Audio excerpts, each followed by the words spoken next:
পড়াশোনা করে একটা চাকরি না পেলে আমরা যেন জীবনের মানেটা আর খুঁজে পাই না। মনে হয় যেন জীবনে হেরে গেলাম। দাসপুরের এই শিক্ষিত যুবক শান্তনু চাকরির পিছনে কোনোদিন না ছুটেই তিনি নিজেই এলাকার একাধিক মহিলা বা পুরুষের কাজের ব্যবস্থা করে দিয়েছেন। আমরা কথা বলছি দাসপুর এক ব্লকের রাজনগর গ্রামের শান্তনু আলুর। শান্তনু এক ভিন্ন ধরনের কাজ করেন। 16 বছর আগে কয়েকটা কাঠের টুকরো সম্বল করে এই কাজে নেমেছিলেন। আজ শান্তনু নিজের সংসারের পাশাপাশি তার কাছে কাজ করে এই গ্রাম এবং গ্রামের বাইরের 10টিরও বেশি পরিবার চলছে। তিনি কাঠের টুকরোকে সাজিয়ে নানান ছবি তৈরি করেন, কোনো রং ব্যবহার করেন না। তার কাজ দেশ ছাড়িয়ে দেশের বাইরেও সমাদৃত। শান্তনু বলেন, পড়াশোনার পাশাপাশি মন কি চাইছে তাকে গুরুত্ব দাও। সেই ভালো লাগাটুকু আগলে রাখলে সেই নেশাই একদিন পেশা হয়ে তোমার জীবন গড়ে দেবে। দেখুন দাসপুর থেকে সৌমেন মিশ্রের রিপোর্ট। আমি সংহিতা শিরোমণি, স্থানীয় সংবাদ, ঘাটাল। নমস্কার, আমি শান্তনু আলু। আমি একজন সাধারণ ছেলে এবং অনেক দিন ধরে আমি যে কাজটা করছি এটা করি। প্রায় 16 বছর ধরে আমি একটা কাজ, নতুন ধরনের কাজকর্ম করি। তো যারা আমার ভিডিওটি দেখবেন তাদেরকেও এই একটি কথাই বলা যে আপনারা পড়াশোনা করছেন বা অনেক চিন্তাভাবনা আছে, কিন্তু মনের যেটা ভালো লাগা, পড়াশোনার সঙ্গে সঙ্গে বাবা মা বলতে পারে যে এটা কর, ওটা কর, সেটা কর, সেটা বড় কথা নয়। বড় কথা হলো তোমাকে নিজেকে কিছু করতে হবে এবং যেটা করবে সেটা মন থেকে করবে। এবং তুমি যেটা করবে তুমি কাকেও কপি করবে নি, বরঞ্চ তোমাকে মানুষ দেখে কিছু করার, নতুন কিছু চিন্তাভাবনা করবে। এটাই আমার বলার উদ্দেশ্য। আমি কাজ একটা করি বা করছি যেটা, সেটা একটু অন্য টাইপের, অন্য ধরনের। হাতের কাজ করে কিছু করা যায় এবং সেটা শুধু নিজে নয়, তার সঙ্গে একটা ইউনিট বা গ্রুপ তৈরি করে আরও মানুষকে নিয়ে কিছু করা যায়। এটাই আমার কাজের চিন্তাভাবনা বা ধরন। আমি এতক্ষণ আপনাদেরকে কি কাজ করি বা কাজটা কি ধরনের ওটা বলছিলাম, কিন্তু দেখায়নি। সেটা আপনাদেরকে আমি দেখাতে চাই যে কি কাজ। মেনলি আমি যে কাজটা করি সেটা হলো কিছু কাঠ, যেগুলো চিন্তাভাবনা ছিল বা অনেকেরই আছে যে ওয়েস্টেজ কিছু বা কি করব, কি করা যায়। যদি কিছু নতুন কিছু তোমরাও প্ল্যান করে থাকো সেটাকে দেখতে পারো, ট্রাই করে 2-3 বছরের মধ্যে যদি মনে হয় সাকসেস এসছে তাহলে কাজটাকে যাও এগাও, নাহলে ওইখানে স্টপ করে আবার নতুন কিছু চিন্তাভাবনা করো। তো ভুল হতেই পারে, ভুল হবে এবং ভুলটা সমাধান করে নিতে হবে, এটাই কথা। তো আমি কি কাজটা করি সেটা একটু দেখাই। মেনলি আমার কাজ হলো যে কাঠ কালেকশন করা এবং কাঠগুলো কালেকশন করে প্রথমে সেটাকে জাজ করা, ঠিকভাবে তার ইনফরমেশান নেওয়া এবং সেই জিনিসটা কতটা কি হবে সেটা নিয়ে ভাবা। যেমন আমি আপনাদেরকে দেখাই। প্রথমত আমি একটা কাঠ, এটা হলো কাঠ, এই কাঠটাকে বলে আমাদের বাঙালি ভাষায় হলো যে কাঁঠাল কাঠটা কেন আমি ইউজ করি না, অনেক কাঠ আছে, কাঁঠাল কাঠ আরও অনেক কাঁঠাল কাঠটা হলো হলদা কালারের হয় মেনলি। আর যেটা হয় এটা এমপি বা ইউপির কাঁঠালটা খুব সুন্দর একটা ইয়েলো কালারের হয়, আমাদের দেশীয় হয় কিন্তু খুব কম পাওয়া যায়, রেয়ার। তো এই কাঠ এরকম টাইপের আমি 5টা কালারের কাঠকে এখন পাচ্ছি, যেটা নিয়ে আমি কিছু কাজ করি। যে কাজটার নাম বলি উডেন কোলাজ কার্ভিং। কোলাজ বলতে ওয়েস্টেজ, টুকরা, এই জন্যে এটা কোলাজ নাম ব্যবহার করা হয়। যেমন এটা একটা হলদা কাঠ, এইটা হলো লাল কালারের কাঠ, প্যাডহক এটার নাম। আন্দামান বা মালয়েশিয়া এই 2 জায়গা থেকে এটা ইম্পোর্ট করতে হয়, বা আমাদের ইন্ডিয়াতেও পাওয়া যায় কখনো কখনো, এটা মেনলি ইম্পোর্টও করতে হয়। তার সঙ্গে সঙ্গে এই একটা পার্পেল কাঠ, এটা মেনলি সাউথ আফ্রিকাতে হয় এই কাঠটা। এটা আরও ডিপ, এর উপরে কিছু ধুলো জমিয়েছে বলে বোঝা যাচ্ছে না, আমি দেখাবো হয়তো আরও কিছুক্ষণ পরে। এটাকে বলা হয় পিঙ্ক কাড়ু, সাউথ আফ্রিকার ভাষায় পিঙ্ক কাড়ু। এটা ইন্ডিয়ার নয়, এটাকে ইম্পোর্ট করাতে হয় এটাও, ঠিক আছে। তো এর সঙ্গে সঙ্গে আরেকটা যেটা হলো আমাদের দেশীয়, এই কাঠটাকে বলা হয় মেদিনীপুর বা উড়িষ্যা সাইডে পাওয়া যায়। এটার নাম হলো আমাদের দেশীয় ভাষাতে ঘোড়া নিম বলে, মেনলি এটার নাম হলো মহানিম বা মার্গোজা, ইংলিশে এটাকে মার্গোজা বলা হয়। আর একটা কাঠ হলো যেটা সাদা, ডিপ সাদা। এই সাদা কাঠটা এটাকে বলা হয় পাইন কাঠ। পাইন মেনলি নিউজিল্যান্ড পাইনটা খুব ভালো হয়, তো আমি নিউজিল্যান্ড পাইনটাই কিনি বা ইউজ করার চেষ্টা করি, ঠিক আছে। এই কাঠটা হলো যে একদম সাদা ডিপ হোয়াইট হয়। তো এই 5টা কালারের কাঠ, এর সাথে সাথে একটা আগে পাওয়া যেত বা এখনও পাওয়া যায় কিন্তু অনেক কস্টলি, যার জন্য আমি ইউজ করতে পারি না। ওটা সাউথ আফ্রিকার একটা ব্ল্যাক উড বলে হয়, যেটা মেনলি পুরো ব্ল্যাক, একদম ডিপ ব্ল্যাক।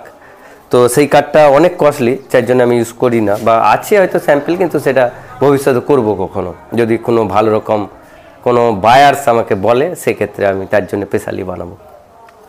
তো কাঠগুলো দেখালাম, এই কাঠগুলো দিয়ে কি কি করা যায় বা কি কি করা সম্ভব, সেটা নিয়ে আমি বহুদিন ধরে কাজ করছি।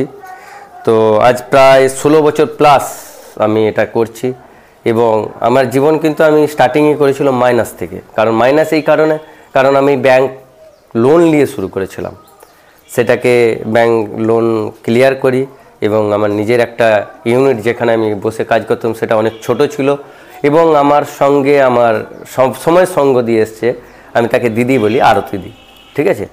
তাকে নিয়ে আমি মেনলি কাজটা করি। তার আগে আমি কাজ শিখেছিলাম আমার যিনি স্যার, উনি PS মুখার্জি, ওনার কাছ থেকে প্রায় বছর 4 মতো কাজ করেছি, করে শিখে তারপরে এটাকে আমি কিছুটা মডিফাই করেছি, কিছুটা নিজের চিন্তাভাবনা ঢুকিয়েছি, দিয়ে কাজ করেছি। তো আজ আমি প্রায় 16 বছর টুকটুক করে করতে করছি, এবং এখন আমার ইউনিটের ভলিউম অনেকটাই বড়, বেশ বলা যায়। এবং যেখানে ওয়ার্কার সংখ্যা করোনাতে তো বেশি ছিল, তারপর করোনার পর কিছুটা তারাও এখান থেকে সরাই, আর আমিও সরাতে বাধ্য হই, এরকম ব্যাপার হয়ে গেছিলো। দিয়ে এখন প্রায় ইউনিটে 12 জনের মতো, প্রায় একদম আমার ইউনিটে কন্টিনিউয়াস যারা আছে তারা 6 জন, তা বাদে আমি তো নিজে সবসময় এটা থেকে ভালোবাসা আছে, পড়ে থাকি এবং কাজ করি, আর এর সাথে সাথে বাড়িতে নিয়ে যেও কিছু কাজকর্ম করে অনেকে আছে, ঠিক আছে। তো আমি এবার দেখাই কি কাজ হতে পারে এই কাঠগুলো দিয়ে। প্রথমত আমি কাজটার নাম বলেছি উডেন কোলাজ কার্ভিং। এটা একটা কাজ, এটা একটা dance form, mainly Indian classical dance form. এটার নাম হলো ওডিসি। ওডিসি ভারতের একটা ফেমাস, অনেক পুরাতন ড্যান্স ফর্ম, যেটা এখানে করেছি। এখানে মেনলি আমি যতগুলো কাঠ দেখেছিলাম সবগুলোকে ইউজ করেছি। এইটা হলো সাদাটা নিউজিল্যান্ড পাইন, ইয়েলোটা জ্যাকফ্রুট, আর এই রেড এটা প্যাডক আন্দামান বা মালয়েশিয়ার, আর পার্পেলটা সাউথ আফ্রিকার পিঙ্ক কাডু, ব্রাউনটা মহানিম।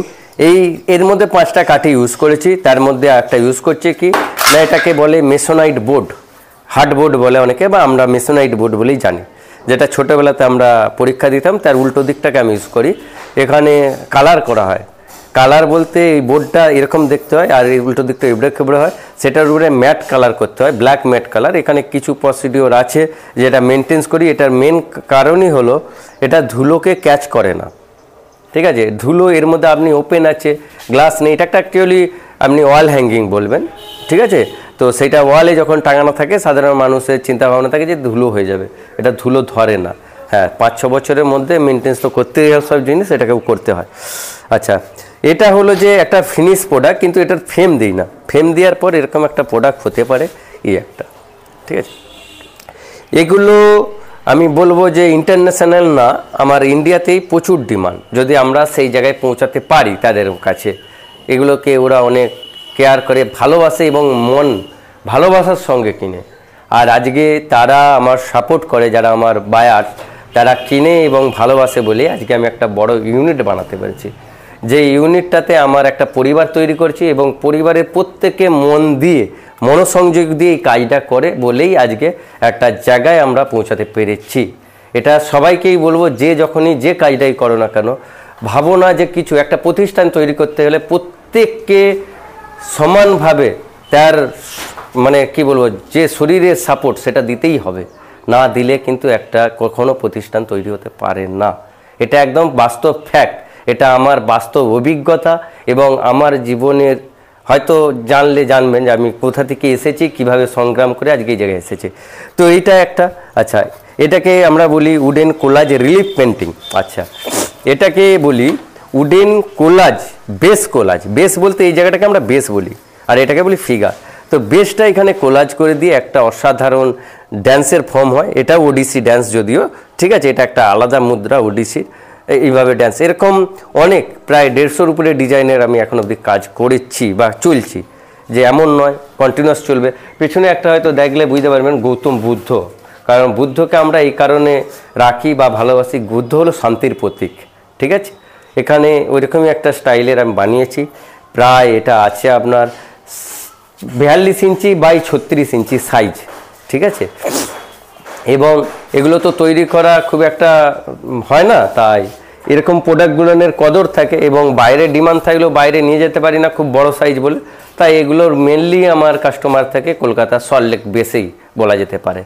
ঠিক আছে, এটা গেল। এর সঙ্গে সঙ্গে আমি কাজ করছি এই টাইপের নতুন নতুন কিছু কাজ, যেগুলো দেখতে পারেন হয়তো আমার বন্ধু যারা এই কাজটাকে না তুলে ধরলে বা আপনাদের সামনে আনলে কখনো আপনারাও দেখতে পারতেন না। তাই আমি আমার বন্ধুটিকে, যে সাংবাদিক বন্ধু, তাকে একটু কি বলবো, মন থেকে ভালোবাসা জানাতেই হয় যে আমাদের মতো পেছিয়ে পড়া মানুষজনকে নিয়ে যে কাজ করছি তাদেরকে তুলে আপনাদের সামনে দেখানোর জন্য। তো ইউনিটে যারা মানে আমার সঙ্গী বলতে পারো, যারা আমার ছায়া সঙ্গী, যাদের সাপোর্ট ছাড়া এই ইউনিটটা তৈরি করাই সম্ভব হতো নি, যে একজনের পর আরেকজন, একজনের পর আরেকজন কীভাবে আমাকে সাপোর্ট করেছে, তাই আজকে এখানে আমাদের ইউনিটটা এসেছে। তো আমি প্রথমেই পরিচয় করাবো আমার ছায়া সঙ্গী। আমার ছায়া সঙ্গী আমার বাড়ির মানে কি বলবো, আমার বাবা মায়ের পরে যদি কেউ থাকে সেটা হলো আরতি দি, যার সাথে পরিচয় করাচ্ছি। আজকে বহুদিন ধরে আমার সঙ্গে আছে এবং আছে, থাকবেও। আর আমার ইচ্ছা শক্তি আছে যতদিন না সে নিজে থেকে বলে যে আমি ছাড়বো, ততদিন যেন আমার কাছে থাকে। আরতি দিকে দেখতে পাচ্ছ, আরতি দি যেটা করছে, একটা কাজ করছে, এটাকে বলি আমরা হাতে টেনা রিস্কা, যেটা জাপান থেকে এসেছিল মেনলি, কিন্তু এখন জাপানে চলে না। ভারতবর্ষের আর কোথাও আছে কিনা আমি আপাতত ডিটেলসভাবে বলতে পারি, নেই, তবুও জানা নেই, হয়তো ডাউট থাকলেও থাকতে পারে। এটা এখনও রানিং এই অবস্থায় আপনি দেখতে পাবেন কলকাতাতে। ঠিক আছে, কলকাতাতে এখনও আমাদের যে পূর্ব আজ থেকে 40-50 বছর আগে কাজের সূত্রে যারা কলকাতায় এসেছিলো, মানে মেনলি বিহার থেকে যারা এসেছিলো, তারা এইভাবে রিস্কাটাকে টেনে নিয়ে যায়। এবং বাইরে থেকে যারা ফরেনাররা আসতো আগে, প্রচুর এতে চেপে এদিক ওদিক ঘোরাঘুরি করতো, এখনও আছে। কিন্তু আমি চাই এটা তাড়াতাড়ি আমার ইন্ডিয়া থেকেও যেন মুছে যায়, কারণ এটা অনেক কষ্টসাধ্য একটা কাজ। তো আরতি দি ওইটাই করছে মেনলি। একটা পিস আগে কাটিং করতে হয়, এইটা হলো কাটিং পিস, আপনাদেরকে দেখাচ্ছি। হ্যাঁ, ড্রয়িং করতে হয়, ড্রয়িংটাকে কাগজে নিয়ে তারপরে কাঠের প্লেট বানানো হয়, সেই প্লেটের উপরে ড্রয়িংটা পেস্টিং হয়, হওয়ার পর কাটিং হয়ে আসে। সেই কাটিংটা করার আগে অনেক কিছু এটা প্রসিডিওর আছে, এটাকে ঘষতে হয় সাইড থেকে, দুদিক দিয়ে হাতে করে ঘষতে হয়, মেশিনে করে ঘষতে হয়। ঘষার পর পিসটা ফিনিশ হয়, হওয়ার পর সেটাকে আমরা একটা ফার্মা একটা গ্রাফ থাকে যার মধ্যে ফ্লানার পর হয়তো এইখানে দেখা যাবে পাজেল পিস আছে 150-র উপর। ঠিক আছে, সেই একটা পিসকে অ্যাসেম্বল করার পর ফিগারের ব্যালেন্স আর অ্যানাটমিটাকে তৈরি করতে হয়। আপনি দেখলে মনে করতেই পারেন যে একটা কাঠের ফটো পেন্টিং নয়, কার্ভিং মেনলি। তো কার্ভিংয়ের একটা কোলাজ টুকরো পার্টকে অ্যাসেম্বল করে একটা ফিগারের ব্যালেন্স আর অ্যানাটমি। এখানে কিন্তু ফিগারটা দেখার পর আপনি কোনো মতেই বলতে পারবেন না স্টিল ফিগারটা মুভ করছে, কারণ যে টানছে তার ফিগারের ব্যালেন্স, যে বসে আছে তার, আর রিস্কার। আমি বলতে পারি হার্ডলি আমরা হয়তো তেমনভাবে কখনোই আর্ট করিনি বা শিখিনি, তারপরেও কিছুটা তো আর্ট শিখেছি ছোটোবেলায়। তো ফাইন আর্টের উপরে কাজ করি, আপনি দেখলে হয়তো আমার দিকে সাপোর্ট করবেন, যে এবং আপনি হয়তো মানতে পারবেন যে কাজটা আমরা করছি এবং পরিশ্রম আছে, যার কারণে এই কাজটা এত ডিমান্ড। এবং মার্কেটে এটাকে আমি আমার গ্রুপ সাপোর্ট করে এটাকে মানুষের কাছে নিয়ে যেতে পারি, এবং এটাকে ওখানে তারা কিনে আমাকে সাপোর্ট করে বলেই আমার ইউনিটটাকে বাড়াতে পারি। এখানে আমি দেখাচ্ছি যে কিছু বলেছিলাম যে আমরা কাজ করি অ্যাসেম্বল টুকরা, পাজেল বা কোলাজ।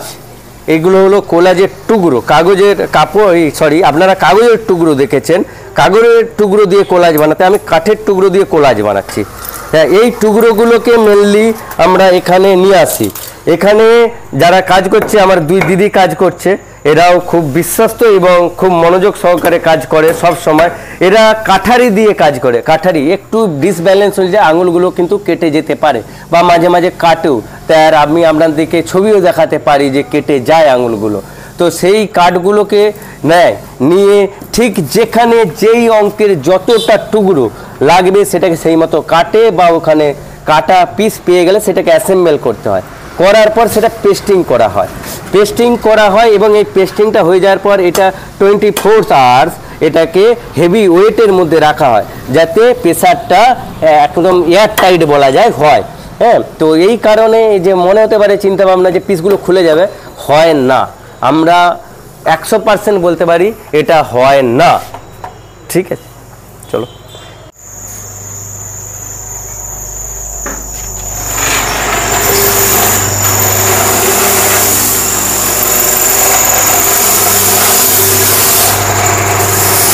হয়তো আওয়াজটা আসবে কিনা জানি না, কারণ কাজ করলে মেশিনের একটা আওয়াজ হয়।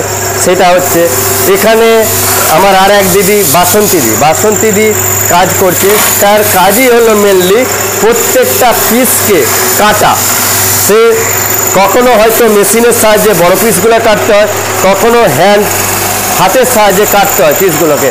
কাটার পর এটাকে প্রোভাইড করে দেয়। এখান থেকে বাসন্তী থেকে চলে যায়, এইদিকে একটু ঘুরলেই দেখতে পাবেন চম্পাদি। ঠিক আছে, চম্পাদি সেও টেন্ট এবং সেও কাজ করছে। সে ওই কাটা পিসগুলোকে আপনাদের কাছে ঘষে রেডি করে। এই যে টুকরোগুলোকে অ্যাসেম্বল করা হচ্ছিল এখানে, সেইটাকে মার্ক করে দাগ করে এই দাগ বরাবর এটাকে মুভ করতে হয়। মুভ করার পরে যে পিসটা দাঁড়ায় সেটা হলো এই পিসটা আসে। এই পিসটা মুভ করার পর এসে যাওয়ার পর এর উপরটা আবার ঘষা হবে। ঘষার পর আরতি যে ছিল তার কাছে চলে যাবে। তার কাজ হলো বোর্ডের মধ্যে পেস্টিং করে দেওয়া। বোর্ডে পেস্টিং করার পর জিনিসটা এসে দাঁড়ায় এই রকম। এটা একটা খুব ভালো আর্ট। ছোটোবেলায় আমরা গ্রাম থেকে যারাই আছি এইভাবে হয়তো আম পারতাম বা একটু দুষ্টুমি করতাম, হেঁটে ঘুরে বেড়াতাম, তারই এটা একটা। এবং আমাদের যে ভালোবাসা ছিল তখনও পশুদের সঙ্গে, তাই একটা কুকুরকে নিয়ে আমরা ছোটোবেলায় ঘুরে বেড়াতাম। আর প্রকৃতিতে যে হংস, যেটা এখন বিলুপ্ত বলা যায়, সেটাকে ওখানে দেখানোর চেষ্টা করছি। আর এইভাবে এটা হলো যে ছোটোবেলার প্রত্যেকটা গ্রামের মানুষের ছোটোবেলা এরকমই কেটেছে, ছেলেই হোক মেয়েই হোক। মেনলি আমি ছেলের দিকে নিয়ে করেছি। ঠিক আছে, তো এটা আমপাড়ার একটা বৈশিষ্ট্য। এইভাবেই তখন চলতো।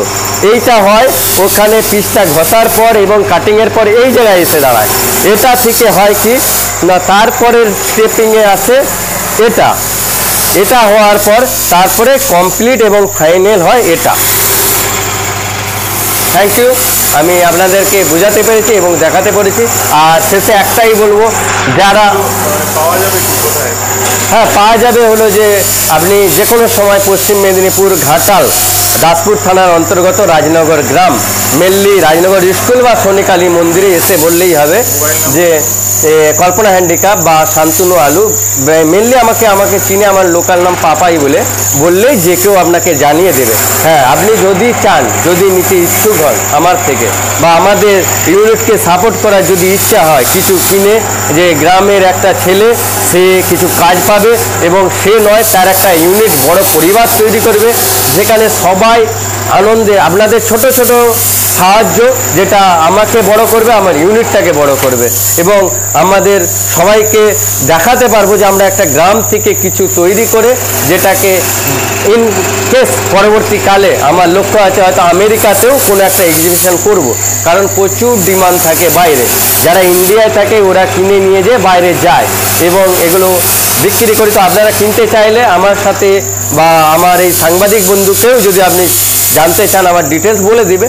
তো আমি আমার নাম্বারটা আপনাদেরকে প্রোভাইড করছি। আমার একটা ফেসবুক পেজ আছে কল্পনা হ্যান্ডিক্রাফট, ওটাতে গিয়েও দেখতে পারেন। আর আপনি চাইলে আমার সাথে ডাইরেক্ট সবসময় যোগাযোগ করতে পারেন 9477440127। এটা আমার মোবাইল নাম্বার।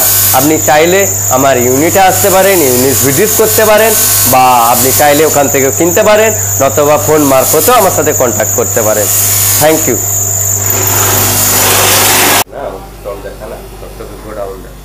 গোডাউন কোথায়? যে পেটিতে সিল করে থাকে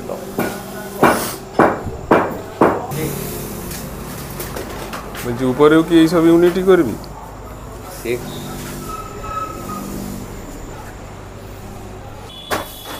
এখন আসছি 11 আওয়ার্স স্টকে।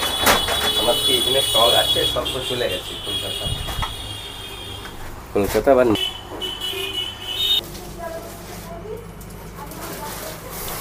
হবে যখন হওয়ার মতো, তাই দেখা যাচ্ছে এটা অর্জুন সিং পুজো ভারতবর্ষের প্রত্যেকটি হিন্দুর হৃদয়ের চোখ।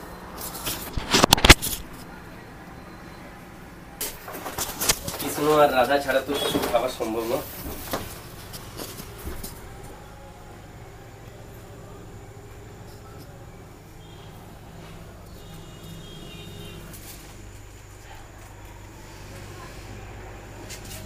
ঘোড়া, রানিং হর্স, মানুষের ধারণা চিন্তা ভাবনা হলো যে এটা রাখলে নাকি সবকিছু রানিং থাকে।